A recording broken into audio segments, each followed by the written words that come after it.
ॐ अरुणां करुणातरङ्गिताक्षीं धृतपाशाङ्कुशपुष्पबाणचापां हणिमादिभिरावृतां मयूखैः अहमित्येव विभावये भवानीं ध्यायेत्पद्मासनस्थां विकसितवदनां पद्मपत्रायताक्षीं हेमाभां पीतवस्त्रां करकलितलसद्धेमपद्मां वराङ्गीं सर्वालङ्कारयुक्तां सततमभयदां भक्तनम्रां भवानीं श्रीविद्यां शान्तमूर्तिं सकलसुरनुतां सर्वसम्पत्प्रदात्रीं सकुङ्कुमविलेपनामलिकचुम्बिकस्तूरिकां समन्दहसिते क्षणां ससरचापपाशाङ्कुशाम् अशेषजनमोहिनीमरुणमाल्यभूषोज्ज्वलां जपाकुसुमभासुरां जपविधौ स्मरेदम्बिकाम् ॐ श्रीमात्रे नमः। हरिः ॐ श्रीगुरुभ्यो नमः। हरिः ॐ హరి ఓం ఎవ్రీబడి. మనం ఈ లెక్చరు తెలుగులో చెప్పుకోబోతున్నాము. చాలాసార్లు మనం అన్నీ ఇంగ్లీష్లో చెప్పుకుంటున్నాము. ఇది సబ్జెక్ట్ మ్యాటర్ ఇవాళ లలిత త్రిశతి. లలిత త్రిశతి అది మన సబ్జెక్ట్ మ్యాటర్. ఇది ఉపక్రమణము అంటారు మన శాస్త్ర పద్ధతి. ఏంటంటే ముందర అసలు విషయం చెప్పాలన్నమాట. ఏం చెప్పబోతున్నాము, ఎవరికి చెప్పారు, ఎవరు రాశారు, అసలు విషయం ఏమిటి, ఇది మనం చెప్పుకోవాలి. సో సబ్జెక్ట్ మ్యాటర్ లలిత త్రిశతి. లలిత అంటే అందరికీ తెలిసినవే. లలితా సహస్రనామం ఇందులో చాలామంది చదివే వాళ్ళు ఉన్నారు. చాలామంది భాష్యం అంటే కామెంటరీ వివరణ విన్నవాళ్ళు ఉన్నారు. అందుకని లలితాదేవి గురించి అని మనకు తెలుస్తోంది. ఇప్పుడు త్రిశతి అంటే ఏమిటో చూడాలి. ఇంగ్లీషు 3, తెలుగు తర్వాత సంస్కృతం 3. సంస్కృతం 3, ఇంగ్లీష్ 3 ఒకటే, అంటే 3 అని అర్థం. 3 అంటే 3, శతి అంటే 100, త్రిశతి అంటే 300. లలితాదేవి గురించి 300 నామాలు, 300 మంత్రాలు. అది ఇప్పుడు మనం చెప్పుకోబోయేవి. అదే లలితా సహస్రనామం అనుకోండి. లలితాదేవి గురించి సహస్రం అంటే 1000 అని అర్థం. 1000 అంటే నెంబర్ 1000నేనా? ఎగ్జాంపుల్గా బాటా షాపులో 99.99 అంటారు. అట్లా అని కరెక్ట్ నెంబర్ అని కాదు, అనంతం. సహస్రం అంటే అనంతం, అనంతమైన నామములు, అనంతమైన రూపములు అమ్మవారికి. కానీ మన మైండ్ అది గ్రహించలేదు. అనంతం అంటే గ్రహించలేదు. మైండ్కి ఒక నెంబర్ కావాలి. అందుకని సహస్రం అని పెట్టారు మన ఋషులు. సనాతన ధర్మ విధులు, ఋషులు, మునులు, వాళ్ళకి తెలుసు మన వీక్నెస్. అందుకని నెంబర్ ఉంటే తప్ప ఈ అల్ప ప్రాణులు, అల్పజీవులు, సాధకులు గ్రహించలేరు. అందుకని సహస్రం అని పెట్టారు. కానీ అనంత నామములు, అనంత రూపములు. అందుకని విష్ణు సహస్రనామం, లలితా సహస్రనామం, లక్ష్మీ సహస్రనామం అంటారు. అట్లాగే ఇక్కడ కూడా లలిత త్రిశతి, 300 నామములు, 300 రూపములు, నామములు, మంత్రములు అమ్మవారివి. అవి మనం చూడబోతున్నాము. ఇది మనం స్తోత్రపారాయణగా కూడా ఎవరికి చాంటింగ్ మనం చేసుకోలేదు. కానీ ఇప్పుడు రిక్వెస్ట్ వచ్చింది, తెలుసుకోవాలి అనే కుతూహలం. కాబట్టి మనం తప్పకుండా ఈ స్తోత్రం నేర్చుకోవడానికి తప్పకుండా ట్రై చేద్దాము. మన ఈ స్తోత్రాలు కొన్ని అయిన తర్వాత ఇది ఇప్పుడు లలితా త్రిశతి మన దాకా ఎలా వచ్చింది అంటే, మన కరుణామయుడు ఆలయం కరుణాలయం, శృతి స్మృతి పురాణానాం ఆలయం కరుణాలయం. ఆ కరుణాలయుడైన శంకరాచార్యుల వారు మన దాకా తీసుకొచ్చారు. శంకరాచార్యుల వారు ఈ త్రిశతి భాష్యం సంస్కృతంలో రాశారు. భాష్యము అంటే వివరణ, కామెంటరీ. లేకపోతే మన దాకా వచ్చేది కాదు ఈ లలితా త్రిశతి. సంస్కృతంలో రచించారు ఆయన. ఇక్కడ ఒక చిన్న కథ, చిన్న విషయం చెప్పుకుందామండి. శంకరాచార్యుల వారు లలితా సహస్రనామం భాష్యం రాయాలి అని అనుకున్నారట. కానీ రకరకాలుగా చెప్తారు. ఏది ఏమైనా శిష్యులు లలితా సహస్రనామం పుస్తకం తీసుకురాకుండా విష్ణు సహస్రనామం తీసుకొచ్చేవాడుట. అయితే ఏమి జరుగుతోంది ఇక్కడ అని ఆయన తపస్సులో, ధ్యానంలో వెళ్ళి కనెక్ట్ చేసుకున్నారు అమ్మవారితో. ఏం జరుగుతోంది అంటే అప్పుడు అమ్మవారు చెప్పారట, ఏమనంటే, నువ్వు లలిత సహస్రనామం భాష్యం నువ్వు చేయటానికి కాదు, నీ పర్పస్ ఇది కాదు. ఆ లలితా సహస్రనామం భాష్యం రాయటానికి ఇంకొకళ్ళు ఆవిర్భవిస్తారు. అదే శ్రీ భాస్కర రాయలు. అందరూ కూడా భాస్కర రాయలు యొక్క కామెంటరీ భాష్యం వాడతారు లలితా సహస్రనామానికి. ఎవరైనా సరే అది మూలమన్నమాట. ఆయన రాస్తారు, నీ పని లలితా త్రిశతి, నా యొక్క 300 నామములు నువ్వు భాష్యం రాయవలసినది అని అమ్మవారు ఆజ్ఞాపించారట. అందుకని శంకరాచార్యుల వారు లలితా త్రిశతి యొక్క భాష్యం 300 నామములు, 300 మంత్రములు సంస్కృతంలో రచించారు. ఇప్పుడు లలితా సహస్రనామం చూసుకున్నాం అనుకోండి, అది వశిన్యాది వాగ్దేవతల ద్వారా మన దాకా వచ్చింది. ఇక్కడ లలితా త్రిశతి ఏమిటంటే డైరెక్ట్గా అమ్మవారు, అయ్యవారు అంటే కామేశ్వర, కామేశ్వరులు వాళ్ళ దగ్గర నుంచి డైరెక్ట్గా వాళ్ళే బోధన చేశారు. ఈ వశిన్యాది వాగ్దేవతలు అమ్మవారి నుంచి 8 కాంతిపుంజములుగా వచ్చి స్త్రీ రూపం దాల్చి ఎవ్వరూ ప్రతిరోజు కూడా అమ్మవారిని ప్రార్థించుకుంటూ ఉంటారు. అమ్మవారు వాళ్ళకి పర్మిషన్ ఇచ్చారు, ఈ లలితా సహస్రనామం గానం చేయండి, లలితా సహస్రనామం భూలోకం దాకా వెళ్ళాలి, నా బిడ్డలందరూ తరించాలి. అది అమ్మవారి యొక్క కరుణ, దయ. బిడ్డలమంటే మనందరం బిడ్డలమే కదండి అమ్మవారికి, ఎందుకంటే అమ్మ మాతృస్వరూపిణి. అలాగే త్రిశతి ఏమిటంటే డైరెక్ట్గా అమ్మవారు, అయ్యవారు ద్వారా వచ్చింది. అది ఇందులో విశేషం. అందుకని మహామహిమాన్వితమైనది, మంత్రపూరితమైనది. ఇవి శ్లోక రూపంలో ఉన్నా కూడా మంత్రము. ఇది ఒక్క నామములే కాదు, మంత్రము. ఇవన్నీ కూడా వస్తాయి మనకి పూర్వపీఠికలో. ఈ రకంగా లలితా త్రిశతి అంటే 300 నామములు, 300 మంత్రములు అమ్మవారివి అనే విషయం తెలిసింది. ఇది డైరెక్ట్గా కామేశ్వరులు చెప్పినది, అంటే అమ్మవారు, అయ్యవారు, శివపార్వతులు. తర్వాత ఈ త్రిశతికి అమ్మవారి యొక్క ఆజ్ఞానుసారంగా భగవాన్ శంకరాచార్యుల వారు భాష్యం రాశారు సంస్కృతములో. ఇప్పటిదాకా ఈ విషయాలు చెప్పుకున్నాం. మరి సంస్కృతంలో ఉంటే సామాన్య జనులమైన మనకి ఎలా అర్థమవుతుంది చెప్పండి? మనలో చాలామందికి సంస్కృతం తెలియదు, పూర్వకాలంలో వాడేవాళ్ళది. అందుకని ఇంకొక కరుణామయుడు, దయాసముద్రుడు అయిన అమ్మవారి భక్తుడు బ్రహ్మశ్రీ తాడేపల్లి రాఘవనారాయణ శాస్త్రి గారు, ఆయన మనకి తెలుగులో అనువాదం చేశారన్నమాట.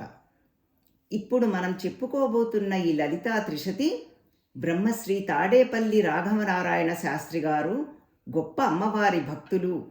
ఆయన తెలుగులో రాసిన అనువాదం అది మనం చెప్పుకోబోతున్నది. ఇప్పుడు ఇక్కడ ఆయన గురించి చెప్పుకోవాలి. ఈ కాలంలో అంటే ప్రస్తుతం, అంటే జస్ట్ సుమారుగా ఒక 20 ఏళ్ల క్రితం దాకా సుమారుగా మన కాలంలో అంటే ఉన్న అతి గొప్ప అమ్మవారి భక్తుల్లో తాడేపల్లి రాఘవనారాయణ శాస్త్రి గారు ఒకళ్ళు. ఆయననే చందోరు శాస్త్రి గారు అని అంటారు. ఆయన విషయము తెలుగు సత్సంగం వినే వాళ్ళలో చాలామందికి వీళ్ళ పేర్లు తెలుస్తాయి. ఎవరంటే బ్రహ్మశ్రీ సామవేదం షణ్ముఖ శర్మ గారు, బ్రహ్మశ్రీ మన చాగంటి కోటేశ్వరరావు గారు. ఇద్దరూ కూడా వాళ్ళ ప్రవచనాల్లో ఆయన పేరు చాలాసార్లు ఉటంకిస్తారు, చాలాసార్లు చెప్తారన్నమాట. అమ్మవారు వాళ్ళ ఇంట్లో తిరుగాడుతూ ఉండేదిట. బాలా త్రిపుర సుందరి అమ్మవారు ఎప్పుడూ ఆయన కనిపెట్టుకుంటూ ఉండేదిట. ఎవరిని? తాడేపల్లి రాఘవనారాయణ శాస్త్రి గారు. అంత గొప్ప మనిషి ఆయన, గురువు గారు.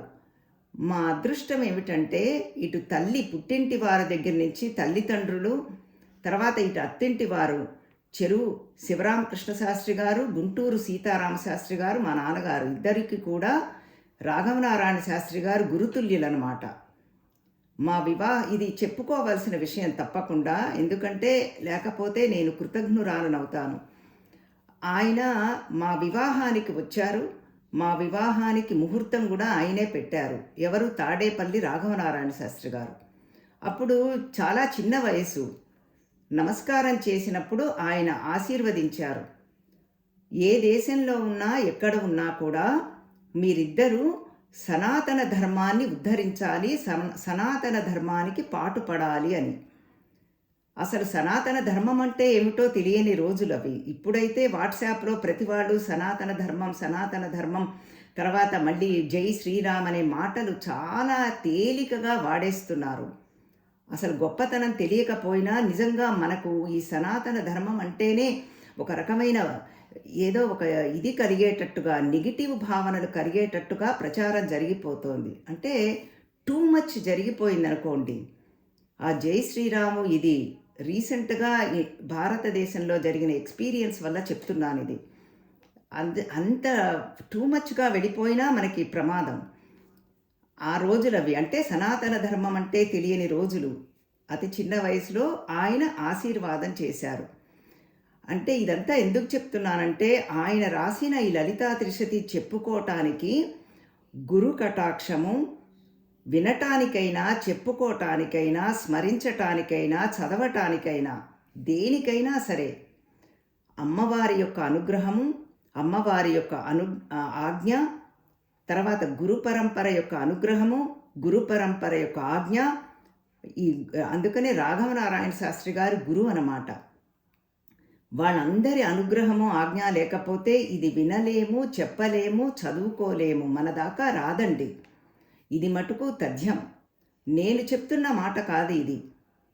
మన మహానుభావులందరూ చెప్తున్న విషయం ఇది. మన దాకా వచ్చిందంటే అందరికీ వాళ్ళ యొక్క కృప, దయ, కరుణ, ఆజ్ఞ, అనుగ్రహం ఉన్నది.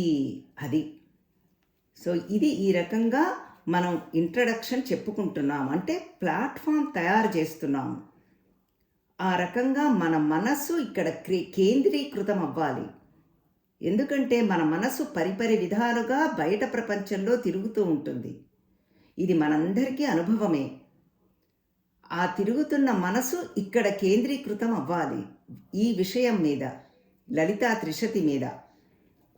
ఇది రాఘవనారాయణ శాస్త్రి గారు తెలుగులో అనువదించిన భాష్యం మనం చెప్పుకుంటున్నాం ఇప్పుడు. ఈ లలితా త్రిశతి అంటే 300 అని చెప్పుకున్నాము కదా. ఇది ఏమిటంటే పంచదశి మహామంత్రము యొక్క వివరణ. అమ్మవారికి అనేక మంత్రాలున్నాయి. అందులో పంచదశి మహామంత్రము, షోడశి మహామంత్రము, నవ అక్షర బాలా మంత్రము, తర్వాత పంచాక్షరి మంత్రము, ఇవి చాలా ప్రసిద్ధిలో ఉన్నాయి. ఇప్పటికీ కూడా అనేక మంత్రాలు ఉన్నప్పటికీ ఈ పంచదశి మంత్రము ప్రసిద్ధిలో ఉన్నది ఇప్పుడు కూడా. పంచదశి అంటే ఏమిటో చూద్దాము. పంచ అంటే 5, అది మీ అందరికీ తెలిసినదే. దశ అంటే 10, అంటే దశకంఠుడు అంటాము. అంటే రావణుడికి ఉన్న 10 తలకాయలు అని అర్థం. దశమి తిథి అంటే 10 అని అర్థం. ఈ రకంగా పంచదశి అంటే 5 + 10 అంటే 15. 15 అక్షరముల అమ్మవారి యొక్క మంత్రములు.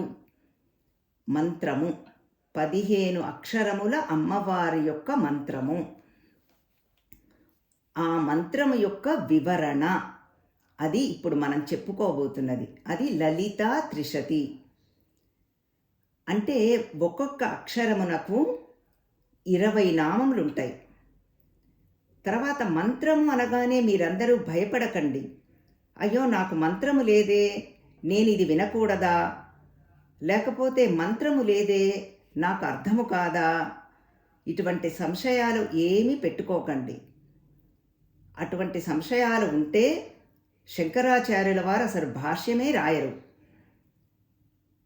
ఇది అందరికీ వినవలసినది, అందరూ తప్పకుండా పారాయణ చేయవలసినదే. అయితే మంత్రం ఉన్నదనుకోండి, వాళ్ళకి కనెక్షన్ ఎక్కువగా ఉంటుంది. ఇప్పుడు ఉదాహరణకి గాయత్రి మంత్రం ఉందనుకోండి, మనకి మంత్రం తెలుసు అనుకోండి, అప్పుడు తత్ సవితుర్వరేణ్యం అనేగానే మనకి ఆ కనెక్షన్ ఎక్కువ ఉంటుంది. ఇప్పుడు ఈ అక్షరములతో నేను ఈ అక్షరములు చెప్పినా కూడా ఇదేమి మంత్రం ఇస్తున్నట్టు కాదు. కా, ఏ, ఈ, ల, హ్రీ అని ఇలా ఉంటాయి అన్నమాట. అలా అక్షరములు 15 అక్షరముల సముదాయం. ఈ 15 అక్షరములకి ఉదాహరణకి చెప్తాను. ఫస్ట్ అక్షరం క. ఈ క అక్షరానికి వివరణగా 20 నామములు, 20 మంత్రములు రాశారన్నమాట. చాలా తేలికగా వివరిస్తున్నాను. ఇది కొంచెం టెక్నికల్గా ఉంటుంది, కథలేమీ రావు. ఈ సబ్జెక్ట్ మ్యాటర్లో చాలా డ్రై అనుకోకండి, అతి మహిమాన్వితమైనది. కా అనే అట్లా 15 అక్షరములకి ఒక్కొక్క అక్షరమునకి 20 నామములు. అందుకని 15 × 2 300 నామములు, 300 మంత్రములు. అది అందుకని లలితా త్రిశతి. తర్వాత ఇందులో అమ్మవారివి కొన్ని ఉన్నాయి, అయ్యవారివి కొన్ని ఉన్నాయి, అమ్మవారు అయ్యవారివి ఇద్దరివి కలిపి కొన్ని ఉన్నాయి. ఇదంతా చాలా ఇంట్రెస్టింగ్గా ఉంటుందండి. నేను సాధ్యమైనంత వరకు ఇంట్రెస్టింగ్గా చెప్పడానికే ట్రై చేస్తాను, ఎందుకంటే ఇందులో కథలేమీ ఉండవు, కానీ తెలుసుకుంటే చాలా మహిమాన్వితమైనది. ఇప్పుడు ఆ క అనే అక్షరముతో వచ్చేవి 3 ఉంటాయి, అంటే కత్రయము అంటారు. కా అనే అక్షరం 3 సార్లు వస్తుందన్నమాట. కా అనే అక్షరం 3 సార్లు వస్తుంది. నేను ఊరికినే చెప్తాను, అప్పుడు మీకు కనెక్షన్ ఈజీగా ఉంటుంది. కా, ఏ, ఈ, లా, హ్రీ ఇది మొట్టమొదటిది. హ, స, క, హ, ల, హ్రీ ఇది 2. మూడవది స, క, ల, హ్రీ అంటే ఆ కకారము 3 సార్లు వచ్చింది. కత్రయము అంటారు. ఆ 3 వచ్చినవి శివభాగానికి చెందినవి. అంటే 23 అంటే మనకేమైంది అక్కడ 3 అక్షరాలు 20 నామాలు. ఆ కాత్రయము మనకి మొత్తం శివుడికి సంబంధించినవి. తర్వాత హ్రీ హ్రీ హ్రీ అని 3 సార్లు వచ్చింది. ఆ 3 సార్లు వచ్చినది ఉభయాత్మకము, అంటే ఇద్దరికీ సంబంధించినవి. 23 60. ఈ రకంగా మొత్తం 60 నామాలు శివ పార్వతులకి సంబంధించినవి. మిగతా నామాలన్నీ అమ్మవారివి, అంటే అయ్యవారివి 100 నామాలు, అమ్మవారివి 140 నామాలు, ఉభయులకి సంబంధించినవి 60 నామాలు. ఈ రకంగా కాత్రయము హద్వయము, అందుకని అనుకుంటున్నాను 60 + 40. కాత్రయము హద్వయము. హ అనే అక్షరం 2 సార్లు వస్తుంది. అవి శివుడికి సంబంధించినవి 100 నామాలు వస్తున్నాయి. మిగతా అక్షరాలన్నీ అమ్మవారికి సంబంధించినవి 140 నామాలు. ఆ హ్రీ హ్రీ హ్రీ అని 3 సార్లు వస్తుంది. అందుకని అవి ఉభయాత్మకం అన్నమాట, ఇద్దరివి. ఈ రకంగా లలితా త్రిశతి 300 నామములు. ఈ 300 నామములు కూడా గాయత్రి మంత్రానికి సరిపోయేటట్టుగా రాఘవనారాయణ శాస్త్రి గారు రచించారు. కానీ మనకు అది సమయం ఉంటే చెప్పుకుందాము. తర్వాత మహావాక్యములు ఉన్నాయి వేదములలో. ఈ ఋగ్వేదములో, యజుర్వేదములో, సామవేదములో, అథర్వణ వేదములో మహావాక్యములున్నాయి. ఆ 4 మహావాక్యాలతో అనుసంధానం చేశారు ఈ 15 అక్షరములని. అది కూడా రాఘవనారాయణ శాస్త్రి గారు రాశారు, చెప్పారు. అది కూడా మనం సమయం ఉంటే చూసుకుందాము. జస్ట్ చెప్తున్నానమాట విషయం ఇందులో ఏమున్నాయని. ఎందుకంటే మన మెయిన్ పర్పస్ లలితా త్రిశతి గురించి చెప్పుకోవటం. తర్వాత ఇవన్నీ కూడా బీజాక్షరములండి. అన్నీ బీజాక్షరములు. బీజాక్షరములంటే పాస్వర్డ్. మన ఈమెయిల్ వెళ్ళాలన్నా, ఫోన్ ఓపెన్ చేయాలన్నా అన్నిటికీ పాస్వర్డ్ ఉంటున్నాయి ఇప్పుడు. మహానుభావులకి ఈ బీజాక్షరములు చెప్తే చాలు. కా, ఏ, ఈ, లా, హిరి అంటే అమ్మవారి యొక్క రూపం ప్రత్యక్షమైపోతుంది వాళ్ళకి. మంత్రమంతా గోచరిస్తుంది. కానీ మనం అలా కాదే. మన సామాన్యులం. మనకి వివరణ కావాలి. వివరణ ఉంటే తప్ప మనం అమ్మవారితో కనెక్షన్ డెవలప్ చేసుకోలేము. అందుకని ఈ వివరణ అన్నమాట. తర్వాత మనకి ఇంకొక తేలికగా మనకి అర్థం, మన కనెక్షన్ వచ్చేయడానికి లలితా సహస్రనామంలో కూడా ఈ పంచదశి మహామంత్రం మనకి వస్తుందండి. లలితా సహస్రనామంలో కూడా ఎక్కడంటే 34, 35 శ్లోకాలు. శ్రీమద్వాగ్భవ కూటైక స్వరూపముఖ పంకజ కంఠాధక్కటి పర్యంత మధ్యకూట స్వరూపిణి శక్తి కూటైక తాపన్న కట్యదోభాగధారిణి మూలమంత్రాత్మిక మూల కూటత్రయ కళేబరా. మూలమంత్రంట ఇది. అమ్మవారి యొక్క మూలమంత్రం పంచదశి మహామంత్రం, 15 అక్షరముల మంత్రం. ఈ 15 అక్షరములకి శ్రీం అనే బీజం కలిపితే షోడశి అవుతుంది. అంటే 16 అక్షరములన్నమాట. ఈ రకంగా మనకి లలితా సహస్రనామంలో చెప్పారు. సౌందర్యలహరిలో కూడా ఈ విషయం ప్రస్తావించారు శంకరాచార్యుల వారు. మీలో చాలామంది సౌందర్యలహరి పారాయణ చేసేవాళ్ళు ఉన్నారు, నేర్చుకున్న వాళ్ళు ఉన్నారు. అందుకని ఆనందిస్తారని చెప్తున్నాను. అవి 32, 33 శ్లోకాలు. శివశక్తి కామః క్షితిరధర విశీత కిరణః స్మరోహం సశక్రస్తదను చ పరామారహరయః అమీహృల్లేఖాభిస్తిస్రుభిరవసానేషు ఘటితాః భజంతే వర్ణాస్తే తవ జనని నామావయవతాం. 33వ శ్లోకం. స్మరం యోనిం లక్ష్మీం త్రితయమిదమాదౌ తవ మనోః నిధాయైకే నిత్యే నిరవధి మహాభోగరసికాః భజంతి త్వాం చింతామణిగుణనిబద్ధాక్షవలయాః శివాగ్నౌ జుహ్వం తస్సురభిఘృతధారాహుతిశతైః. ఈ రెండిట్లో కూడా పంచదశి మహామంత్రాన్ని ఉటంకించారు, చెప్పారనమాట. లలితా సహస్రనామంలో వస్తుంది, తర్వాత మనకి సౌందర్యలహరిలో కూడా వస్తుంది. అందుకని అర్థం ప్రధానం. సాధకులము భక్తులము అయిన మనందరికీ కూడా అర్థము ప్రధానం. మంత్రము లేదు అని మనం విచారించవలసిన పని లేదు. తర్వాత ఇప్పుడు ఇది కూడా మనకి చెప్పుకోవాల్సిన విషయం.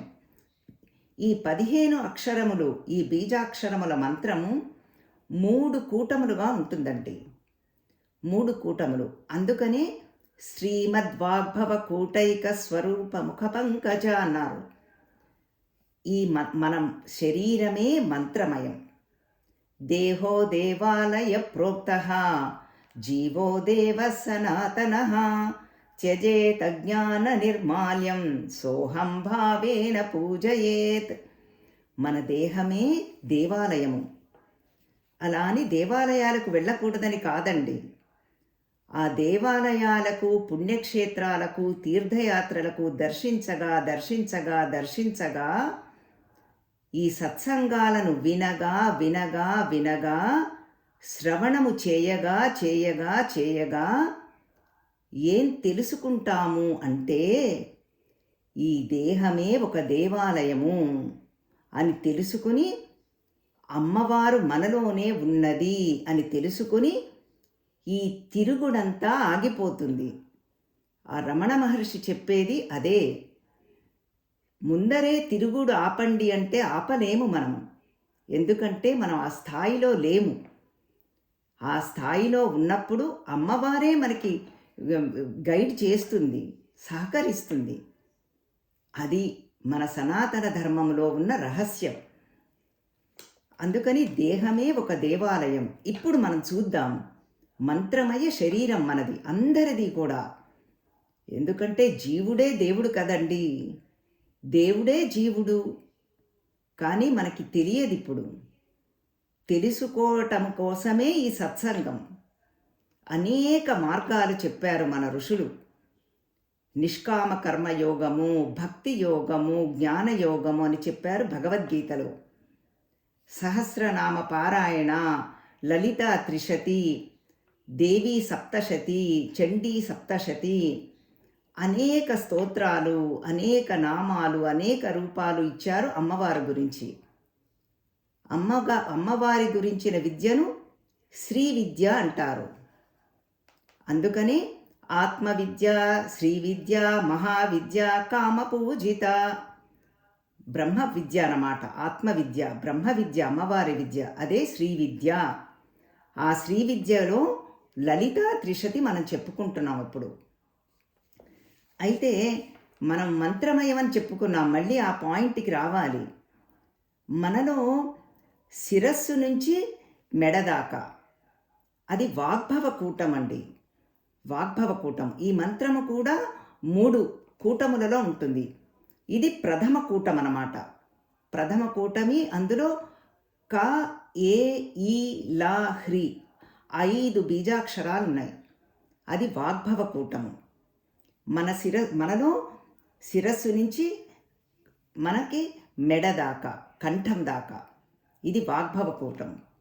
అందుకని ఈ శిరస్సు అంతా ఐటీ, ఇన్ఫర్మేషన్ టెక్నాలజీ. ఐటీ ఎక్కడో లేదండి, మనలోనే ఉంది. కనుల ద్వారా చూసి తెలుసుకుంటాము, చెవుల ద్వారా విని నేర్చుకుంటాము శబ్దం, నాలుక ద్వారా రుచి చూసి తెలుసుకుంటాము రుచులు, తర్వాత ముక్కు ద్వారా వాసన చూసి వాసన గ్రహిస్తాం, చర్మము ద్వారా స్పర్శ తెలుసుకుంటాము. ఇదంతా జ్ఞానం. అందుకనే ఆ జ్ఞానమంతా మన ఊర్ధ్వభాగంలోనే ఉన్నది. వాగ్భవ కూటము శిరస్సు నుంచి కంఠం దాకా. అందుకని వాగ్భవ కూటము అన్నారు. జ్ఞాన కూటమిది. తర్వాత రెండవది కామరాజ కూటమి. కూటమి అంటే సముదాయము అండి. ఈ బీజాక్షరముల సముదాయము, అందుకని కూటమి అన్నారు. ఇప్పుడు ఫస్ట్ మనలో చూద్దాం. కంఠము నుంచి కటి దాకా. కటి అంటే నడుము, వేస్ట్ అంటాం చూడండి, అది కంఠము నుంచి కటి దాకా. అది కామరాజ కూటమి. రెండవది అందులో ఉన్న అక్షరములు, బీజాక్షరములు హ, స, క, హ, ల, హ్రీ 6 బీజాక్షరములు ఉన్నాయి మన శరీరములో. కామరాజ కూటమి. అదే జ్ఞానశక్తి. ఇప్పుడు ఇచ్ఛాశక్తి. కామరాజ కూటము ఇచ్ఛాశక్తి. తర్వాత 3వ కూటమి అంటే తృతీయ కూటమి. కూటమి అంటే సముదాయం అని చెప్పుకున్నాం కదా. 3వ కూటమి శక్తి కూటమి. అది మనలో కటి అంటే నడుము నుంచి పాదముల దాకా శక్తి కూటమి. పంచదశి మహామంత్రములో 4 అక్షరములు ఉన్నాయి. అది స, క, ల, హ్రీ.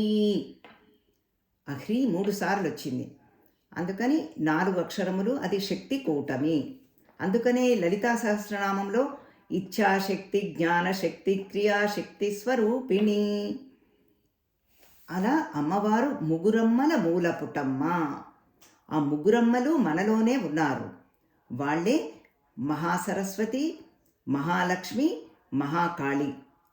మనలోనూ ఉన్నారు, అంతటా ఉన్నారు. అది మనలో అంతటా ఆ 2 కలిపి సమన్వయం చేసుకోవటమే మనం చెయ్యవలసిన పని.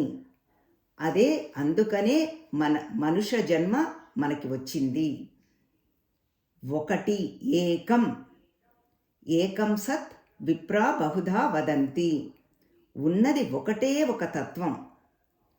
కానీ ఋషులు మనకి అర్థమవటం కోసం, మహానుభావులు మనకు అర్థమవటం కోసం అనేక విధములుగా వర్ణించి చెప్తున్నారు. ఏకం అనేకం.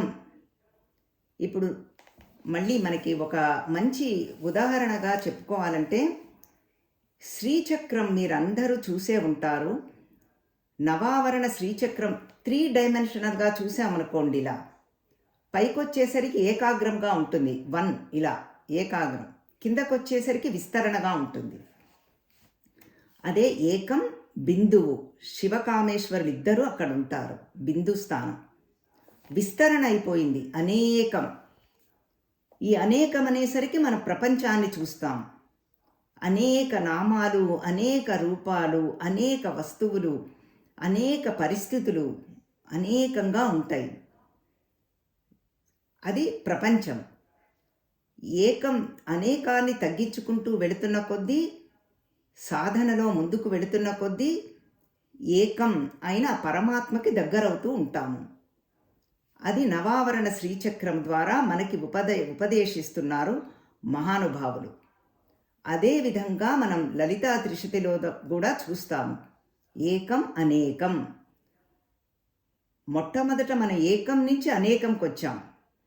ఇప్పుడు మళ్ళీ మన తిరిగి ప్రయాణం అనేకం నుంచి ఏకం అన్నమాట. ఈ అనేకం నుంచి ఏకం తెలుసుకునేదాకా మనకి జనన మరణ తప్పదు, జనన మరణం తప్పదు. ఈ చక్రం పునరపి మరణం పునరపి జననం తప్పదిది. ఆ ఏకాన్ని తెలుసుకోవటమే మోక్షం అన్నారు. మోక్షం అంటే విడుదల. ఈ జీవభావాన్ని నుంచి విడుదల పొంది పరమాత్మ భావంతో ఐక్యమవటం. ఆ తెలుసుకునేదాకా ఇవన్నీ తప్పవండి, మళ్ళీ పుడుతూ ఉంటాం. అందుకనే ఈ జీవుడు అనాది అన్నారు. ఎప్పటి నుంచో వస్తున్నాం మనం అందరం. ఎన్ని జన్మలున్నాయో మనకి తెలియదు, ఏ జన్మలు వస్తాయో కూడా మనకి తెలియదు. తెలియని దాని గురించి మనం భయపడవలసిన పని లేదు. ఎందుకంటే మనందరం అమ్మవారి భక్తులం. అమ్మ మనకి చూసుకుంటుంది. అమ్మ ఉంది మనకు, మాతృస్వరూపిణి, దయస్వరూపిణి, కరుణగల తల్లి. కానీ ఇప్పుడు మనం చేయవలసినది ఏమిటి? శ్రవణం, సత్సంగం. అదే మనం చేయవలసింది, అంతే. సో ఈ రకంగా మనం చాలా వివరణగా చెప్పుకుంటూ వస్తున్నాము. ముందరే చెప్పాను, ఇందులో కథలేమీ ఉండవు, కొంచెం టెక్నికల్గా కూడా ఉంటుంది. అందుకని సులభతరంగా చెయ్యాలి అనేది నా ప్లాన్. అమ్మవారిని ఎలా అర్చించాలి, అసలు ఎలా తెలుసుకోవాలి అని అంటే, ఉమా సహస్రంలో గణపతి మునీంద్రుడు మనకి చక్కటి శ్లోకం ఇచ్చారండి. అర్చన కాలే రూపగత, సంస్తుతి కాలే శబ్దగత, చింతన కాలే ప్రాణగత, తత్వ విచారే సర్వగత. ఇదంతా కూడా మన ఇండివిజువల్ జీవుడి యొక్క ప్రయాణమే. అసలు ఆరాధన అంటే ఎలా ఉండాలి, ఏ లెవెల్స్లో ఉండాలి? మొట్టమొదట సగుణ బ్రహ్మ ఉపాసన అంటారు. ఇది వేదమే మనకి చెప్పిందండి.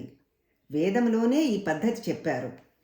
అందుకని అర్చన ఫస్ట్, మొట్టమొదట అమ్మవారి యొక్క రూపం కానీ, అమ్మవారి యొక్క విగ్రహం కానీ తీసుకొని చక్కగా ప్రతిరోజు పూజ చేయటం. షోడశి పూజ 16 స్టెప్స్ ఉంటాయి. అందులో ఆవాహనం, ధ్యానం, ఆవాహనం, ఆసనం, తర్వాత మళ్ళీ స్నానము, అలంకరణ. అప్పుడే మనం అష్టోత్తరం చదువుతాము. తర్వాత ధూపం, దీపం, నైవేద్యం, తాంబూలం, నీరాజనం. ఈ రకంగా అందరం చేస్తూనే ఉన్నవాళ్ళం ఉన్నాము. అందరికీ తెలిసిన విషయమే. అర్చన కాలే రూపగత. ఫస్ట్ స్టెప్ అర్చన చేసుకోవాలట ప్రతిరోజు ఆ రూపంతో. అప్పుడు మనకి తాదాత్మ్య భావన వస్తుంది. Connection, making the connection. అమ్మవారు నాకు చాలా దగ్గర. భక్తులందరూ చేసిన పని అదే. వాళ్ళు భక్తులు అన్నీ అంతా మొరంతా వాళ్ళ అమ్మవారు అయ్యవారితోనే చెప్పుకునేవాళ్ళు. రామదాసు, త్యాగరాజు, పురంధరదాసు, మీరాబాయి, సక్కుబాయి వాళ్ళందరూ కూడా వాళ్ళ వాళ్ళ ఇష్టదైవంతో మొరపెట్టుకున్నారు. సామాన్య ప్రజలైన ఇంకొక మనుషులతో కాదు. అమ్మవారు తప్పకుండా వాళ్ళ యొక్క మొర ఆలకిస్తుంది అని. అందుకని అర్చన కాలే రూపగత, ఇది ఫస్ట్ స్టెప్ అందరం చేయవలసింది. తర్వాత సంస్తుతి కాలే శబ్దగత. సంస్తుతి అంటే స్తోత్ర పారాయణ, లలితా సహస్రనామ పారాయణ, విష్ణు సహస్ర పారాయణ, లలితా త్రిశతి పారాయణ, అనేక స్తోత్రములు. శబ్దం అది. ఆ శబ్దములో ప్రకంపనలుంటాయి. వైబ్రేషన్ అంటారు. అంటే ఈ విశ్వమంతా కూడా శబ్ద ప్రకంపనలున్నాయి. యూనివర్స్ అంతా కూడా ఆ ప్రకంపనలో మనం కనెక్ట్ అవుతామన్నమాట. తాదాత్మ్యం వస్తుంది. విశ్వంతో మమైకం అవుతాం. అప్పుడు ఆ విశ్వమే మనల్ని గైడ్ చేస్తూ ఉంటుంది. ఇంకా మనది అనేది తగ్గిపోతూ ఉంటుంది. అమ్మవారే అనుజ్ఞ ఇచ్చింది. ఇప్పుడు ఈ లలితా త్రిశతికి కూడా చాలా పర్సనల్ ఎక్స్పీరియన్స్ ఉందండి. అది తర్వాత చెప్పుకోవచ్చు. ముందర మనం వెళ్ళాలి ఇందులోకి, సబ్జెక్ట్ మ్యాటరు. అది లేకపోతే అసలు జరగదన్నమాట. అందుకని ఇది శబ్దగత, శబ్దం కనెక్షన్ ఉంటుంది ఇదంతా కూడా. తర్వాత ఏంటి మనకి చింతన కాలే ప్రాణగత. చింతన అంటే ఏమిటి? స్మరించటం. ఈ స్మరించే సమయంలో మనం ఏం చేస్తాము? ప్రాణగత, ప్రాణము బాగా వృద్ధి చెందుతుందన్నమాట. ఎనర్జీ లెవెల్స్ పెరుగుతాయి. స్మరణ చేస్తూ ఉంటే చింతన అంటారు, స్మరణ. దాని వలన ఏమవుతుందంటే ప్రాణం వృద్ధి చెందుతుంది, ప్రాణశక్తి పెరుగుతూ ఉంటుంది. ఎనర్జీ లెవెల్స్ మంచి ఎనర్జెటిక్గా, డైనమిజం అంటారు చూడండి. గురువులందరూ అలాగే ఉంటారు, డైనమిక్గా ఉంటారు. వాళ్ళు ఎన్ని సత్సంగాలు చేసినా, ఎన్ని తీర్థయాత్రలు చేసినా వాళ్ళు ఏమీ మనలాగా అలసిపోరు. అందుకనేది కదా శంకరాచార్యుల వారు అంతా పర్యటించారు 3 సార్లు కాలుతోనే. అప్పుడులాగా ఇప్పట్లాగా విమానాలు, జట్టులు ఇవేం లేవు. వాళ్ళకి అలసట అనేది ఉండదు. ఎందుకంటే చింతన కాలే ప్రాణగత. ఎప్పుడు కూడా చింతన చేస్తూ ఉంటారు వాళ్ళు. అసలు ఎప్పుడు వాళ్ళు సపరేట్గా లేరు. సపరేట్గా ఉంటే కదా. తర్వాత తత్వ విచారే సర్వగత. తత్వ విచారం చేయాలి. ఇది శ్రీ రమణ మహర్షి, భగవాన్ రమణ మహర్షి గారు చెప్పేది. తత్వం తెలుసుకోండి. అందుకనే మన స్తోత్రాలన్నీ కూడా అలాగే ఉంటాయి. లలితా సహస్రనామంలో కూడా ఇలాగే ఉంటుంది. మొట్టమొదట 20 శ్లోకాలు రూపం, తర్వాత సంస్తుతి, తర్వాత చింతన, తర్వాత తత్వం. నిరాకార, నిర్గుణ, నిర్లేప, నిష్కామ అవన్నీ కూడా తత్వం. అలాగే ఉంటుందన్నమాట. మొత్తం ఈ రకంగా ఇది ప్రాసెస్. రూపం చేయాలి, స్తోత్రపారాయణ చేయాలి, చింతన చేయాలి, తర్వాత తత్వ విచారం.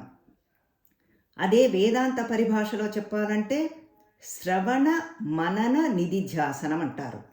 అందుకని శ్రవణం చాలా ముఖ్యం.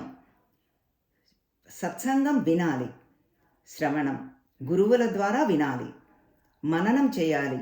ఈ మననం అనేది నెక్స్ట్ లెవెల్ అండి. అంత తేలికగా రాదు. మనందరం వింటూ ఉంటాము, అర్థమైనట్టే ఉంటుంది, వెంటనే మర్చిపోతాము. ఈ సత్సంగం అవగానే అర్థమైపోతుంది, ఇందులో డౌట్ లేదు. చాలా బాగా చెప్పారండి అని కూడా అంటాం మనం. కానీ తర్వాత గుర్తుండదు. ఆ తర్వాత గుర్తుండటమే మననం. వింటున్న కొద్దీ కొన్ని విషయాలు గుర్తుకొస్తూ ఉంటాయి. తర్వాత నిధిధ్యాసనం, అందులో స్థితి కలిగి ఉండటం, అందులోనే ఉండటం, అది తత్వ విచారం అంటే. ఇది మనం చాలా విపులంగా మనం చెప్పుకున్నాము. అసలు విషయం ఏమిటి, అసలు ఎలాగా మనకి వెళ్ళాలి ఏమిటి అనేది త్రిశతి గురించి. ఇప్పుడు విష్ణు సహస్రనామం లాగానే లలితా త్రిశతిలో కూడా పూర్వపీఠిక, స్తోత్రం, ఉత్తర పీఠిక ఉన్నాయండి. అందుకని మనం మొట్టమొదట పూర్వపీఠికలో ప్రవేశిద్దాం. మీ అందరి దగ్గర వైదిక విజ్ఞానం ఉన్నది, యాప్ ఉన్నది. అందులో కరుణ గారు ఆల్రెడీ పోస్ట్ చేశారు ఈ టెక్స్ట్ని. కానీ ఇందులో పూర్వపీఠిక లేదు. ఇది 28 శ్లోకాలున్నాయి. లలితా త్రిశతి దగ్గర నుంచి ఉంది అక్కడ. కకార రూప కళ్యాణి కళ్యాణ గుణశాలిని అక్కడి నుంచి ఉన్నది ఆ టెక్స్ట్లో. ఈ పూర్వపీఠిక ఏమిటంటే, ముందర మీకు ఒక సమ్మరీ చెప్తాను. ఇది మనకి బ్రహ్మాండ పురాణములో వస్తుంది. లలితా సహస్రనామం లాగానే బ్రహ్మాండ పురాణములో ఉన్నది లలితా త్రిశతి. అది వ్యాస భగవానుడు రచించాడు. పురాణములన్నీ వ్యాస భగవానుడు రచించినవే. 18 పురాణాలు, 18 ఉపపురాణాలు. వ్యాస భగవానుడు మనకిచ్చిన ట్రెజర్, నిధి. అయితే ఆ లలితా త్రిశతి బ్రహ్మాండ పురాణంలో హయగ్రీవ ఋషి, హయగ్రీవ గురువు అగస్త్య మహర్షికి చెప్తాడు. లలితా సహస్రనామము అంతే. హయగ్రీవ గురువు అగస్త్య మహర్షికి చెప్తాడు. అందుకని హయగ్రీవ ఎటువంటి వారు, ఆయన ఎటువంటి వారంటే, జ్ఞానానందమయం దేవం నిర్మలం స్ఫటికాకృతిం ఆధారం సర్వ విద్యానాం హయగ్రీవముపాస్మహే.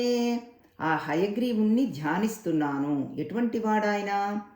జ్ఞానము, ఆనందము, మయం, ఎంబాడిమెంట్, అంత పూర్తిగా జ్ఞానస్వరూపుడు, ఆనంద స్వరూపుడు.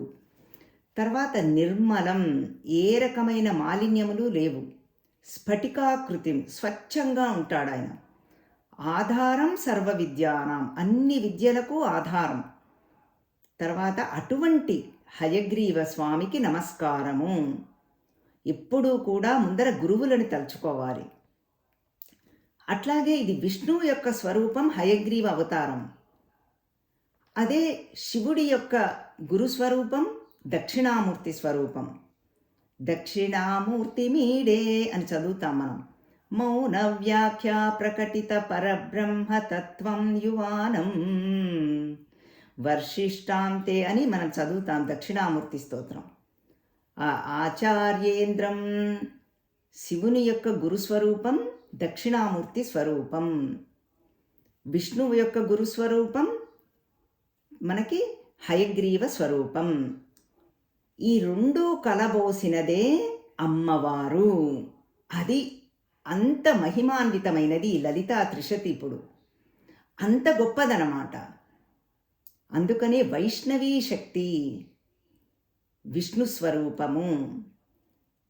తర్వాత పద్మనాభ సహోదరి, అమ్మవారి నామాలు ఇవన్నీ. రామో లలితాంబికాయ అంటాము. రాముల వారికి లలితాదేవికి ఏమీ తేడా లేదు. ఎందుకంటే రాముల వారు కోదండరాముడు, ఎందుకంటే క్షత్రియుడు కాబట్టి. అమ్మవారు ఇక్షు కోదండం, చెరుకు కోదండం పట్టుకుని ఉంటారు. రామో లలితాంబికాయ. కృష్ణస్య శ్యామలాదేవి, కృష్ణస్వరూపం శ్యామలాదేవి. గురుస్వరూపం గురుమండల రూపిణి. మనం లలితా సహస్రనామం మళ్ళీ ఈ రకంగా మనం ప్లాట్ఫామ్ని సిద్ధం చేసుకుంటున్నాం ఈ పూర్వపీఠికకు వెళ్ళడానికి. అటువంటి హయగ్రీవ స్వామి అగస్త్యుడికి ఉపదేశిస్తాడనమాట ఈ లలితా త్రిశతి. ఏమవుతుందంటే, అగస్త్య మహర్షి లలితా సహస్రనామాన్ని చాలా విపులంగా విన్నారు హయగ్రీవ స్వామి నుంచి. అప్పటికప్పుడు చాలా తృప్తి పొందారు. ఆ సమయంలో చాలా సంతోషించారు. స్తోత్రనిధి హ్యాస్ పూర్వపీఠిక అండి. స్తోత్రనిధి యాప్ ఉన్నవాళ్ళు మీరు చూసుకోండి. అయితే ఏమిటంటే, హయగ్రీవ స్వామికి విన్నప్పుడు అగస్త్య మహర్షికి చాలా తృప్తి కలిగింది, చాలా సంతోషించారు. కానీ కాలక్రమేణా ఏమైంది, ఆ తృప్తి పోవడం మొదలుపెట్టింది. ఒక రకమైన అసంతృప్తి మొదలైంది. ఇంకా తెలుసుకోవలసినది ఏదో ఉన్నది, జ్ఞానము పరిసమాప్తి కాలేదు అని అనిపించటం మొదలుపెట్టింది. అప్పుడు హయగ్రీవ స్వామి దగ్గరికి వెళ్ళి, నాకు అసంతృప్తి కలుగుతోంది, కాబట్టి నాకు ఇంకా బోధ చేయవలసింది, జ్ఞానము చెప్పవలసినది, జ్ఞానబోధ చేయవలసినది అని అడుగుతారన్నమాట. పూర్వపీఠికలో ఇది. అయితే హయగ్రీవ స్వామి చెప్పరు. ఎందుకంటే అమ్మవారి యొక్క అనుజ్ఞ ఉండాలి, అమ్మవారి యొక్క ఆదేశం ఉండాలి, అమ్మవారు ఎస్ అనాలి, అప్పుడే చెప్పగలరు. గురువైనా సరే హయగ్రీవం స్వామి. అయితే ఆయన వెళ్ళి హయగ్రీవ స్వామి యొక్క పాదాలని పట్టుకుంటారు. ఎవరు? అగస్త్య మహర్షి. ఆ పాదాలని పట్టుకోగానే విడవరన్నమాట. హయగ్రీవ స్వామి అంటారు, పాదాలని విడువు నాయనా, ఎందుకు ఇలా పట్టుకున్నామంటే, లేదు లేదు, నాకు జ్ఞానబోధ చేయవలసినదే, అప్పటిదాకా నేను విడవను అని చెబితే ఆయన ఎన్ని సంవత్సరాలు పట్టుకున్నారో తెలుసా? అసలు మీరు గెస్ చేయలేరు. 3 సంవత్సరముల కాలం అగస్త్య మహర్షి హయగ్రీవ స్వామి వారి యొక్క పాదాలను పట్టుకున్నారు. గురు శిష్యులిద్దరూ అలాగే ఉండిపోయారు 3 సంవత్సరములు. లోకాలంతా కూడా చాలా విస్మయం చెందినాయి. ఆ క్షణంలో అమ్మవారు ప్రత్యక్షమవుతారు. ఇది హాఫ్ వే. ఇది 28 శ్లోకాలు ఉన్నాయి ఇందులో. ఇప్పుడు మీకు ఈ శ్లోకాలు కూడా చదివి వినిపిస్తాను, అత్యద్భుతంగా ఉంటాయి. ఆ తర్వాత మనం మిగతా అమ్మవారు ప్రత్యక్షమైన దగ్గర నుంచి చెప్పుకుందాం. మొట్టమొదట రాఘవనారాయణ శాస్త్రి గారు ఆయన మనకి లక్ష్మీ గణపతికి నమస్కారం చేయటము, తర్వాత అమ్మవారికి నమస్కారం చేయటము, తర్వాత అగస్త్య మహర్షికి నమస్కారం చేయటము, తర్వాత మనకి హయగ్రీవ స్వామికి నమస్కారం చేయటము. 3 శ్లోకాలు ఉన్నాయండి, అవి 3 చెప్పుకుందాం. వందే విఘ్నేశ్వరం దేవం సర్వసిద్ధిప్రదాయినం వామాంకారూఢ వామాక్షి కరపల్లవ పూజితం. ఇది లక్ష్మీ గణపతి యొక్క ధ్యాన శ్లోకం. గురువుగారైన రాఘవనారాయణ శాస్త్రి గారు ఆయన నమస్కారం చేస్తున్నారు అమ్మవారికి. ఇప్పుడు పాశాంకుశేక్షు సుమరాజిత పంచశాఖాం పాటల్యశాలి సుషుమాంచిత గాత్రవల్లీం ప్రాచీన వాక్స్తుత పదాం పరదేవతాం త్వాం పంచాయుధార్చిత పదాం ప్రణమామి దేవీం. అమ్మవారెవరు? పరదేవత. ఆవిడేమిటి? పాశము, అంకుశము, ధనుర్బాణము, బాణములు, ధనస్సు పట్టుకుని ఉంది, ఇక్షుకోదండం. అలా ఉన్న అమ్మవారికి నమస్కారము. వేదములన్నీ నిన్ను స్తుతిస్తున్నాయమ్మా అని అంటున్నారు గురువుగారు. 3వ శ్లోకం ఏమిటి? హయగ్రీవుడికి అగస్త్యుడికి గురువందనం. ఇప్పుడు లోపాముద్రాపతిం నత్వా హయగ్రీవమపీశ్వరం శ్రీ విద్యారాజ సంసిద్ధికారి పంకజ వీక్షణం. ఆ లోపాముద్ర యొక్క పతి ఎవరు? అగస్త్య మహర్షి. లోపాముద్ర కూడా చాలా భక్తురాలుండయి, అందుకని లోపాముద్ర విద్య మనకి లలితా సహస్రనామంలో కూడా వస్తుంది. అది అగస్త్య మహర్షికి హయగ్రీవ మహర్షికి వందనము అని చెప్పి ఆయన చెప్తున్నారన్నమాట. చెప్పి నేను ఈ భాష్యాన్ని రచించటానికి పూనుకున్నాను, అందుకని అన్నీ కూడా దిగ్విజయంగా మంగళప్రదంగా జరుగుగాక. ఎంతోమంది ఈ భాష్యం రాయటానికి ప్రయత్నించారు, నా భక్తి నేను సూచించుకుంటున్నాను అని చెప్పి బ్రహ్మశ్రీ రాఘవనారాయణ శాస్త్రి గారు ఈ శ్లోకాలు రచించారు. ఇప్పుడు మనం మన పూర్వపీఠికలో ప్రవేశిస్తున్నాం. అగస్త్య ఉవాచ. అగస్త్య మహర్షి ప్రారంభిస్తున్నారు. హయగ్రీవ దయా సింధో భగవాన్ శిష్యవత్సల త్వత్తశ్రుతమశేషేణ శ్రోతవ్యం యజ్జదస్తి తత్. ఓ హయగ్రీవ భగవాన్, నువ్వు భగవానువి, దయా సింధువి, కరుణా సముద్రుడివి, పైగా నువ్వు శిష్యవత్సలుడివి. నీకు శిష్యులంటే మహాప్రీతి, ఎందుకంటే అగస్త్య మహర్షి శిష్యుడు కదా. నేను ఎంతో సంపూర్ణంగా నీ ద్వారా లలితా సహస్రనామం విన్నాను అని చెప్పుకుంటున్నారు ఆయన. అందుకనే అగస్త్య ఉవాచ రహస్యనామ సాహస్రమపి త్వత్తః శృతం మయా ఇతః పరం మే నాస్త్యేవ శ్రోతవ్యమితి నిశ్చయః. లలితా సహస్రనామం విన్నాను నీ ద్వారా, విన్నప్పుడు చాలా సంతృప్తి కలిగింది. ఇంతకంటే మించినది ఇంక ఏ విద్య లేదు అని అప్పుడు చాలా సంతోషం పొందాను ఓ గురువర్య అని చెప్తున్నారు. తథాపి మమ చిత్తస్య పర్యాప్తిర్నైవ జాయతే కార్త్స్నార్థ ప్రాప్య ఇత్యేవ శోచయిష్యామ్యహం ప్రభో. నాకు అనిపిస్తోంది కదా, ఇంకా వినవలసినది, ఇంకా తెలుసుకోవలసినది ఇంకా చాలా ఉన్నది. అందుకని నువ్వు జ్ఞానబోధ చేయవలసినది. ఆ ఇంకా ఉన్నదేమిటో నాకు చెప్పవలసినది. అంటే త్రిశతి గురించి ప్లాట్ఫామ్ తయారు చేస్తున్నారన్నమాట. ఇదే విషయం ఇంకొక చిన్న విషయం చెప్తాను. ఇది స్ఫురణలోకి వస్తోంది, అమ్మవారి స్ఫురణ. ఇదంతా కూడా వ్యాస మహర్షికి కూడా ఇదే జరిగిందండి. పురాణాలన్నీ రాశారు, వేద విభజన చేశారు, ఋక్ యజు సామ అధర్వణ వేదాలు, తర్వాత ప్రస్థానత్రయ భాష్యం రాశారు, బ్రహ్మసూత్రాలు, భగవద్గీత, ఉపనిషత్తులకి. అయినా కూడా తృప్తి కలగలేదు. ఏదో ఒక వెలితి, ఏదో ఒక కొరత. 1,00,000 శ్లోకాలున్న మహాభారతం రచించారు, అయినా సంతృప్తి కలగలేదు. ఇది మనం భాగవతంలో చెప్పుకున్నాం. అయితే అప్పుడు నారద మహర్షి వస్తారు, వచ్చి గ్రహిస్తారు, ఎందుకయ్యా ఇంత వ్యాకులపాటుతో ఉన్నావు, ఏదో విచారం గోచరిస్తోంది నీ మనస్సులో, నీ ముఖములో ఏమైంది నీకు అని వ్యాస మహర్షిని అడుగుతారు. అప్పుడు చెప్తారు, ఏదో తృప్తి కలగటం లేదు నారద మహర్షి, ఏం చెయ్యాలో తెలియట్లేదు అని. అంటే నారద మహర్షి చెప్తారు కదా, నువ్వు భగవత్ కథలు, భగవత్ లీలలు, భగవంతుని చరిత్ర, భగవంతుని గానము, భగవంతుని యొక్క నామము, ఇవన్నీ కూడా మహాభారతంలో 1,00,000 శ్లోకాలు అయినప్పటికీ ఏదో కొంత కొంత ఇక్కడ అక్కడ చెప్పావు, సంపూర్ణంగా చెప్పలేదు. అందుకని నువ్వు భగవత్ కథలని, లీలలని, చరిత్రని ఇవన్నీ కూడా సంపూర్ణంగా చెప్పేటట్టుగా నువ్వు మహాభాగవతము రాయి. ఆ శ్రీకృష్ణ పరమాత్మ యొక్క లీలలు అన్నీ విపులంగా రాయి. అందుకనే 10వ స్కందం అతి పెద్దది, 90 ఉన్నాయి అధ్యాయాలు, 4,000 శ్లోకాలున్నాయి, 18,000 సంఖ్య కల ఇది మహాభాగవతంలో 4,000 శ్లోకాలు 10వ స్కందంలోనే, కృష్ణ చరిత్రలోనే ఉన్నాయి.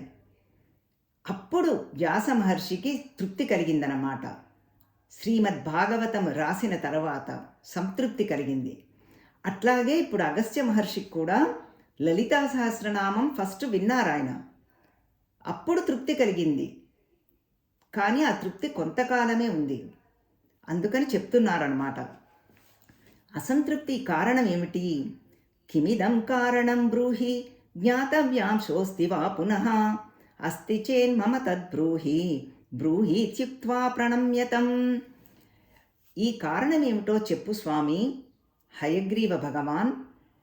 ఇంకా ఏమైనా ఉంటే దయచేసి నాకు చెప్పవలసినది, నేను తెలుసుకోవలసినది ఏమైనా ఉంటే ప్లీజ్ దయచేసి చెప్పవలసినది అని చెప్తున్నారు.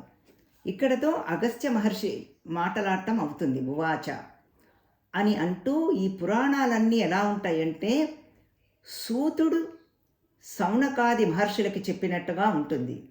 ఇప్పుడు మీ అందరూ చాలా భాగవత సప్తాహాలు విన్నారు, చాలామంది ఈ పురాణాలు, తర్వాత సత్యనారాయణ వ్రతాలు అన్నిట్లో వస్తుంది ఇది. సూతుడు చెప్పినట్టుగా ముందర ఎప్పుడు కూడా. అందుకని ఇప్పుడు సూత మహర్షి చెప్తున్నాడు. అంటే ప్రజెంట్ టైం ఇది జరిగినది, ఇప్పుడు ప్రజెంట్లో సూత మహర్షి వివరిస్తున్నారు మళ్ళీ. సూత ఉవాచ సమాలలంబే తత్పాదయుగళం కలశోద్భవ హయాననో భీత కిమిదం త్వితి. అప్పుడు మనం చెప్పుకున్నాం కదా, అగస్త్య మహర్షి హయగ్రీవ స్వామి వారి యొక్క పాదాలని పట్టుకున్నారు. పాదాలని పట్టుకుని ఈ రకంగా చెప్పి హయగ్రీవ స్వామి పాదాల యొక్క పట్టుకుంటే అప్పుడు హయగ్రీవ స్వామి పాదాలను వదులు అగస్త్య అని అంటారు. ముంచ ముంచ అంటే వదులు వదులు అని. ముంచ ముంచేతి తం చోక్త్వా చింతాక్రాంతో బభూవ హసః చిరం విచార్య నిశ్చిన్వన్ వక్తవ్యం నమయేత్యసౌ. ఈ పాదములను విడుము విడుము అనంటే ఆయన విడవరు. కానీ హయగ్రీవ స్వామి వెంటనే తూష్ణీం బభూవ, తూష్ణీం అంటే మౌనంగా ఉంటారు. ఈ మాటలు చెప్పి పాదాలను విడుము అని చెప్పి మౌనంగా ఉండిపోతారు. తూష్ణీం స్థిత స్మరన్నాజ్ఞాం లలితాంబా కృతాం పురా ప్రణమ్య విప్రస్సముని తత్పాదావత్యజన్సితః. ఈ లలితా త్రిశతి ఉన్నదని హయగ్రీవ స్వామికి తెలుసు. కానీ అమ్మవారి యొక్క అనుజ్ఞ లేనిదే ఈ లలితా త్రిశతి చెప్పడానికి లేదు. అమ్మవారి యొక్క ఆజ్ఞ, అమ్మవారి యొక్క అనుగ్రహం ఉండాలి. అప్పుడే ఈ లలితా త్రిశతి చెప్పాలి. అందుకని హయగ్రీవ స్వామి మౌనం వహించారు. అప్పుడు పాదాలని పట్టుకున్నాము అని చెప్పుకున్నాం కదా. అగస్త్య మహర్షి 3 సంవత్సరముల కాలం అంటే వర్షత్రయం. వర్షము అంటే సంవత్సరము, త్రయము అంటే 3. అందుకనే లలితా త్రిశతి 3 సంవత్సరముల కాలము పట్టుకున్నారట. వర్షత్రయా వధితదా గురు శిష్యౌ తథా స్థితౌ తచ్ఛృణ్వంతశ్చ పశ్యంతః సర్వే లోకాః సువిస్మితాః. ఆ 3 సంవత్సరముల పాటు అగస్త్య మహర్షి హయగ్రీవ స్వామి యొక్క పాదములని వదలకుండా కదలకుండా పట్టుకోవడం చూసి అన్ని లోకములు ఆశ్చర్యంగా చూస్తున్నాయిట. ఈ మంచి విషయాలన్నిటికీ అందరూ గమనిస్తూ ఉంటారు. అసలు అన్ని విషయాలకి మంచి అయినా చెడైనా సాక్షులుగా అన్నీ గమనిస్తూ ఉంటారు. ఉదాహరణకు ఎలాగైతే సూర్యుడులాగా ఇవన్నీ సూక్ష్మము, మనకు కనబడవు. వాళ్ళు చూస్తున్నారన్న విషయమే తెలియదు. అందుకనే మన వాళ్ళు ఒక సామెత ఉంది చూడండి. పిల్లి ఏమనుకుంటుందిట, తను కళ్ళు మూసుకుని పాలు తాగుతుందిట. అంటే ఏంటి, ఎవరు చూడట్లేదు అనుకుంటోంది. కానీ చూసేవాళ్ళు, గమనించేవాళ్ళు చాలామంది ఉన్నారు. సూక్ష్మం కనబడదు. అందుకని పాపపుణ్యాలు తెలుసుకుంటూ ఉంటారు. భగవంతుడికి చెప్తూ ఉంటారన్నమాట. భగవంతుడే సర్వాంతర్యామి, కానీ వాళ్ళకి కొంత పనులు ఇవ్వాలి. వాళ్ళకు కూడా తృప్తి కలగాలి కదా. సిద్ధులు, సాధ్యులు, చారుణులు, తర్వాత గంధర్వులు, యక్షులు, రకరకాల భూమికలు ఉన్నాయండి మనకి. అనేక భూమికలు, చంద్రలోకం, పితృలోకం అలా. అందుకని ఇవన్నీ కూడా దాటుకుంటూ వెళతారు ఎవరు? హనుమంతుల వారు. మనకి సుందరకాండలో వస్తుంది. ఆయన వెళుతూ ఉంటే సీతమ్మ వారిని దర్శించుకోవడానికి అందరూ గమనిస్తూ ఉంటారట. వాల్మీకి మహర్షి అత్యద్భుతంగా రాస్తారు. ఏమనంటే ఆ విద్యాధరులు అందరూ చూస్తూ ఉంటారట. హనుమంతుల వారు అత్యద్భుతమైన అవతారం. అలా వెళుతూ ఉంటారు వాయుమండలంలో మహాకాయంతో. అయితే ఆ పురుషులందరూ లోపలికి వెళ్ళి ఆ స్త్రీలతో చెప్తారట, విద్యాధర స్త్రీలతో, మీరందరూ ఈ పనులన్నీ ఆపి రండి చూడండి అంత మహాకాయంతో ఉన్న హనుమంతుల వారిని. అప్పుడు వాళ్ళందరూ పిల్లా పాపలతో బాల్కనీలోకి వచ్చి చూస్తూ ఉంటారట హనుమంతుల వారిని. వాల్మీకి మహర్షి రాస్తారు శ్రీమద్ రామాయణంలో సుందరకాండలో. అలాగే ఎందుకు చెప్తున్నానంటే సర్వే లోకాః సువిస్మితాః, అందరూ ఆశ్చర్యంతో చూస్తున్నారట. ఈ అగస్త్యుల వారు హయగ్రీవ భగవాన్ యొక్క పాదములని 3 సంవత్సరములు వదలకుండా పట్టుకుని ఉన్నారు. అంటే గురు శిష్యులు ఇద్దరూ కూడా అలాగే ఉన్నారన్నమాట. అప్పుడు ఏం జరిగిందంటే తతః శ్రీలలితాదేవి కామేశ్వర సమన్విత ప్రాదుర్భూయ హయగ్రీవం రహస్యేవమచోదయత్. అప్పుడు లలితాదేవి కామేశ్వర సహితుడుగా, అంటే అయ్యవారితో సహా లలితాదేవి అక్కడ ప్రత్యక్షమైంది. హయగ్రీవ స్వామి ఎదురుకుండా ప్రత్యక్షమైంది అని చెప్పి ఆ లలితాదేవి హయగ్రీవ స్వామికి ఈ రహస్య నామములు చెప్పవలసినది, లలితా త్రిశతి చెప్పవలసినది అని చెప్పి ప్రేరేపించిందనమాట. ప్రేరేపణ అంటే ఆ ఇన్స్పిరేషన్, అది చెప్పాలి, అది చెయ్యాలి అని లోపల నుంచి వస్తుంది చూడండి, ఆ ప్రేరేపణ అంటారు. అది చేయించిందనమాట అమ్మవారు. అయ్యవారితో సహా ప్రత్యక్షమయ్యి లలితాదేవికి ఇద్దరు కలిపి వచ్చి హయగ్రీవ స్వామిని ప్రేరేపించింది. అగస్త్య మహర్షికి నువ్వు బోధ చెయ్యి ఈ లలితా త్రిశతి, తప్పకుండా ఆయనకి యోగ్యత ఉంది, పాత్రత ఉంది. పైగా ఆయన యొక్క సతీమణి లోపాముద్ర నా యొక్క భక్తురాలు, నన్ను చాలా కాలము అర్చన చేసింది. అందుకని ఇద్దరికీ యోగ్యత పాత్రత ఉన్నాయి అని చెప్పి అమ్మవారే స్వయంగా చెప్తున్నారు. శ్రీదేవి ఉవాచ. ఈ రకంగా ఇది మనం రేపు చెప్పుకుందాము. ఇక్కడతో మనకి 9 శ్లోకాలు చెప్పుకున్నాం. 28వ శ్లోకాల్లో అమ్మవారు ప్రత్యక్షమయ్యారు. ఈ భావనతో మీరు అందరూ మననం చేసుకోండి, ధ్యానం చేసుకోండి. అమ్మవారు ఏం చెప్తారా అనే ఉత్కంఠతో మీరందరూ ఉండాలి. రేపు ఈ సత్సంగానికి తయారుగా ఉండాలి. ఈ పూర్వపీఠిక 28 శ్లోకాలు ముగించుకుని క్లుప్తంగానే ఉంటుంది. తర్వాత మనం లలితా త్రిశతితో ప్రవేశిద్దాం. 300 నామాలు, 300 మంత్రాలు. కకార రూప కళ్యాణి కళ్యాణ గుణశాలిని అలా మొదలవుతుందన్నమాట. ఆ పంచదశి మంత్ర వివరణ, 15 అక్షరముల పంచదశి. ఇదంతా కూడా మనం చెప్పుకుందాము. ముగించే ముందర ఒక్కసారి మనం ఏం చెప్పుకున్నాం అనే విషయం చెప్పి నేను ముగిస్తాను. సారాంశంగా క్లుప్తంగా మనం చెప్పుకోబోతున్న సబ్జెక్టు లలితా త్రిశతి. లలితాదేవి యొక్క త్రిశతి అంటే 300 నామములు, 300 మంత్రములు. అది మనం చెప్పుకోబోతున్నది. ఇందులో 59 శ్లోకాలున్నాయి. విష్ణు సహస్రనామం లాగానే పూర్వపీఠిక, లలితా త్రిశతి స్తోత్రం ఉత్తర పీఠిక. పూర్వపీఠికలో మనం ప్రవేశించాము, చెప్పుకుంటున్నాము. లలితా త్రిశతి 300 నామాలు చూద్దాము. తర్వాత ఉత్తర పీఠిక ఇది. అయితే మనం ఇది మనకి సంస్కృతములో రాసినది భగవాన్ శంకరాచార్యుల వారు భాష్యం. ఆ సంస్కృత భాష్యం తెలుగులోకి అనువదించింది బ్రహ్మశ్రీ మనకి తాడేపల్లి రాఘవనారాయణ శాస్త్రి గారు. ఆ భాష్యం మనం ఫాలో అవుతున్నాం. ఇది ఈ రకంగా ఆయన నమస్కారం చేసుకుని పూర్వపీఠికలో మనం ప్రవేశించాము. హయగ్రీవ గురువు అగస్త్య మహర్షికి బోధ చేస్తాడనమాట. Exactly like Lalita Sahasranamam. హయగ్రీవ గురువు, అగస్త్య మహర్షి శిష్యుడు. ఈ రకంగా ఈ బోధంతా పంచదశి మహామంత్రం యొక్క వివరణ. ఆ పంచదశి మహామంత్రం 3 కూటములు అంటే 3 సముదాయాలుగా ఉంటుంది. ఆ 15 అక్షరములు. ప్రథమ కూటమి వాగ్భవ కూటమి, మనలో శిరస్సు నుంచి మెడదాకా. తర్వాత కామరాజ కూటమి, అది కంఠం నుంచి కటిదాకా అంటే నడుము దాకా. తర్వాత శక్తి కూటమి, అది ఏమిటంటే నడుము నుంచి పాదముల దాకా. మన శరీరమే మంత్రమయము, జీవుడే దేవుడు, దేవుడే జీవుడు. ఈ రకంగా మనం తెలుసుకోవటమే లలితా త్రిశతి. ఇక్కడతో నేను ముగిస్తున్నానండి. రేపు మనం ఇదే సమయంలో కలుద్దాము. ఓం శ్రీమాత్రే నమః.